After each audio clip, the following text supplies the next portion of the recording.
사람의 팔목 끝에 이 달린 부분을 손이라고 합니다. 이 손이란 단어가 신체가 아닌 다른 의미로 쓰일 때가 있지요. 어떤 목적한 일을 처리하거나 또 해결할 수 있는 힘 또는 능력을 가리키는 문맥에서도 사용합니다. 오늘 설교 제목을 하나님의 보이지 않는 손이라고 했을 때에는 우리 눈으로는 볼 수 없지만 하나님의 능력이 우리에게 다가온다는 의미입니다.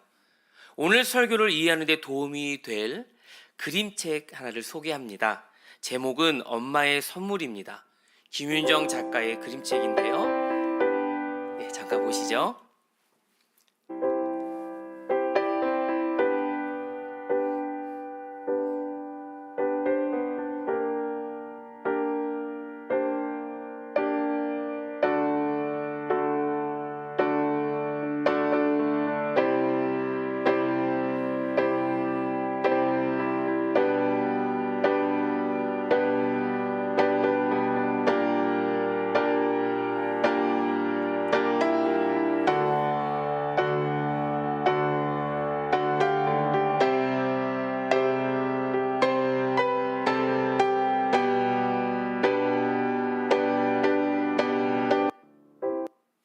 네, 저희 아이들 책장에 꽂혀 있습니다. 아이가 성장하면서 마치 홀로 서 있는 것처럼 느낄 때가 있지요. 두려움을 느끼는 순간에 엄마의 손이 등장합니다. 아이의 어떤 상황과 환경이 올 것을 미리 아는 엄마가 손을 준비해 둡니다. 아이는 엄마의 손이 자신을 지켜주고 보호한다는 것을 언제 느낄까요? 엄마의 따뜻한 사랑을 품은 능력이 경험되어지는 그때 비로소 깨닫게 됩니다. 아이에겐 평안이 깃들고 신뢰가 생깁니다. 그리고 용기가 생기겠죠. 여러분, 이 시대는요, 예측 가능한 시대로 또 그리고 더 잘 대비할 수 있는 시대로 시장 경제와 과학 기술이 빠르게 발전하고 있습니다. 하지만 완벽에 가깝도록 예상할 수 있는 건 정확하게 떨어지는 수치 정도이지 변화무쌍한 사람의 감정이나 날씨 또 세계 정세는 각 분야의 전문가들이 연구의 결과를 내놓지만 빗나갈 때가 많습니다. 여러분은 하나님이 나의 인생과 세상을 섭리하신다고 믿습니까? 한쪽에서는 이런 유혹도 있습니다. 과학기술도 기댈 게 못 되고 불확실은 커져가니 주술 쪽에 가서 한번 들어보자. 가족들의 염려가 있죠. 자녀들의 진학이나 진로 또는 결혼 또는 사업이 대통할지 또 언제 어려움을 만날지 또 우리 젊은이들은 연애에 관심 있는데 또 연애에 관련된 부분들도 점을 본다고 해요. 또 갑작스러운 그 어려움을 만나 도무지 지금 무엇을 해야 할지 지금 고민이 될 때 또 어떤 중요한 결정을 해야 하는 한 그 경우에 또 미래를 알고 싶을 때 그런 사람들에게 다 해결해 준다고 합니다. 한번 상담해 볼까? 가서 이야기나 꺼내 볼까? 이렇게 교회 다니는 사람들도 가곤 한다는 얘기를 들었습니다. 보이지 않는 하나님보다는 내 눈앞에서 말해준다는 주술인들이 정말 매력적인 것이죠. 오늘 저와 여러분이 읽은 본문에도 하나님의 뜻은 이미 정해져 있지만 자신의 왕권이 언제 빼앗길지 몰라서 항상 마음이 평안하지 못한 사울과 또 사울의 미움이 점점 커지는 그 상황에서 꽤 오랜 시간 동안 도망자 신세로 살아가는 다윗이 등장합니다. 사울의 추격이 다시 시작되었습니다. 참 답답한 노릇입니다. 24장에서 사울이 울면서 뉘우쳤거든요. 나는 너를 학대했는데 너는 나를 선대했구나. 다윗이 사울을 죽일 수 있는 상황에서 사울의 겉옷 자락만 잘랐습니다. 사울의 목숨을 끊을 수 있는 순간까지 왔었다라는 것을 알려주었죠. 그래서 다윗, 너가 반드시 왕이 될 것을 내가 안다, 인정한다 라고 사울은 말했습니다. 그래 놓고서는 또 추격해 들어갔습니다. 아주 징하죠. 이번 추격에선 충동질하는 인간들이 있었습니다. 십광야를 끼고 사는 사람들이 사울을 찾아왔습니다. 그리고 다윗의 은거지를 구하여 바쳤지요. 자신들의 지역이니 다윗을 도간에 둔지라고 여겼던 것 같습니다. 그렇다고 해서 사울의 잘못이 없는가? 또 다윗을 없애려는 마음을 내려놓고 있었는가? 아닙니다. 사울의 마음에는 미움이 남아 있었습니다. 여전히 다윗을 미워합니다. 다윗이 살아있는 한 그 미움이 멈추지 않을 듯합니다. 사울은 다윗의 왕위 등극의 정당성을 없애려고 애씁니다. 왕실과 다윗과의 모든 공식 관계를 청산하기 위해서 자신의 딸 미갈과 다윗의 결혼을 파기하는 것도 서슴지 않았습니다. 버젓이 남편이 살아있는데도 미갈을 다른 남자에게 시집 보낸 사건에서 다윗을 향한 증오가 정말 컸다는 것을 알 수 있습니다. 여러분, 미움은 우리의 영혼을 병들게 합니다. 미움은 잘못된 행동으로 이끌어갑니다. 그러니 우리 안에 미워하는 마음, 또 시기하는 마음이 들 때 둥지를 틀게 하면 안 됩니다.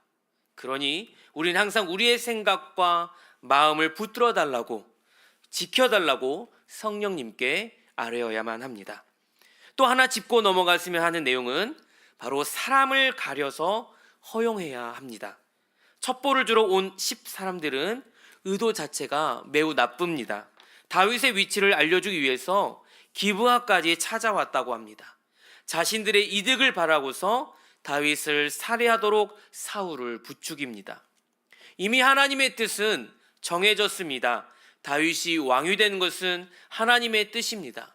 사울이 하나님의 뜻대로 순종하지 못하게 눈을 가리우는 사람들이죠. 아무나 가까이 두어서는 신앙적으로 손해를 본다는 것도 오늘 본문을 통해 적용해 볼 수 있는 내용입니다. 자, 이렇게 해서요, 사울은 이번에도 정예 병력 3,000명을 거느리고 수색에 돌입을 합니다. 본격적인 작전을 앞두고 진을 쳤습니다. 우리 3절 내용을 함께 읽어보겠습니다. 사울이 광야 앞 하길라 산길가에 진치니라. 다윗이 광야에 있더니 사울이 자기를 따라 광야로 들어옴을 알고. 사울이 자기를 따라, 다윗을 따라 광야로 들어왔다는 것을 다윗이 알아차립니다. 오히려 이젠 다윗 편에서 사울 진영을 정탐하려는 작전을 세웁니다. 오늘 본문은 의도적으로 대조하여서 보여주는데, 사울은 몇 명을 데리고 왔죠? 3,000명을 데리고 왔습니다. 그 병력이 사울의 막사를 둘러싸고 보호하고 있습니다. 또 게다가 탁월한 장군 아브넬이 사울을 측근해서 지키고 있습니다.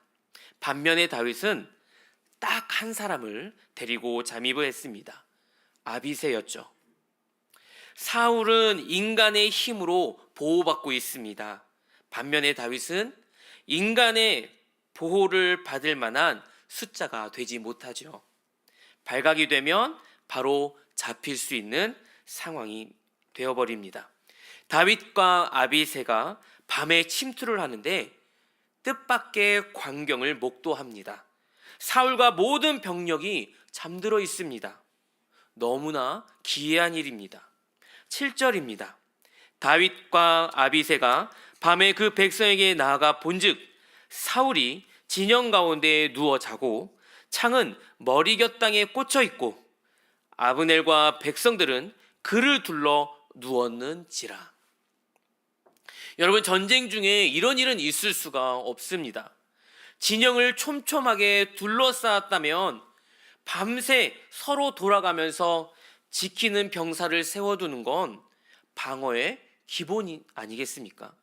오늘 본문은 그래서 우리를 이런 해석으로 안내하고 있습니다. 하나님의 보이지 않는 손이 역사하셨다. 하나님의 보이지 않는 손이 함께 하셨다. 할렐루야. 그렇습니다. 하나님의 보이지 않는 손이 역사하고 계셨다는 것입니다. 본문 마지막에 이것을 분명히 합니다. 12절입니다. 다윗이 사울의 머리 곁에서 창과 물병을 가지고 떠나가되 아무도 보거나 눈치채지 못하고 깨어있는 사람도 없었으니 이는, 자, 이후에 같이 함께 읽어볼까요? 이는 여호와께서 그들을 깊이 잠들게 하셨으므로 그들이 다 잠들어 있었기 때문이었더라. 아멘. 다윗은요, 직접 보이진 않지만 여호와 하나님의 손길을 깨닫는 그 현장에 서 있습니다. 여러분과 저도 중요한 일들 가운데, 그리고 일상 속에서 하나님의 손길을 의지하기를 주님의 이름으로 축복합니다. 여러분, 하나님의 손길을 의지하는 사람은 두 가지 특징이 있습니다. 네, 첫 번째로는 서두르지 않습니다. 두 번째로는 하나님께 맡깁니다. 다시 한번 강조합니다. 하나님의 손길을 의지하는 사람, 그 두 가지 특징이 있는데, 첫 번째로는 서두르지 않습니다. 자신이 해결하려고 하지 않습니다. 두 번째는 하나님께 맡기는데, 특히 나를 힘들게 하고 적대하는 사람에 대해서 말하고 있습니다.